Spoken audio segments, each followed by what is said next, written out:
Čo pomáha pri nočnom chrápaní? V prvom rade si zabezpečte kvalitné prostredie, v ktorom spíte. Začnite používať zvlhčovač vzduchu. Suchý vzduch môže spôsobiť chrápanie tým, že vysušuje sliznice v dýchacích cestách.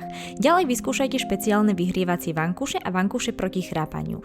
Tie sú navrchnuté tak, aby podporovali správnu polohu hlavy a krku, pretože mnohokrát sa nočné chrápanie dá odstrániť práve správnou polohou počas spánku, takže kvalitný madrac a vankúš proti chrápaniu by vám nemali chýbať. Ďalej, čo sa spánkovej polohy týka, tak spanie na boku je vo všeobecnosti najlepšou polohou na minimalizovanie chrápania. Odporúčam preferovať spanie na pravom boku.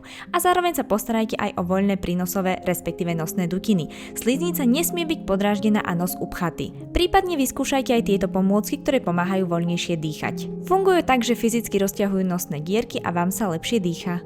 Čo pomáha pri nočnom chrápaní?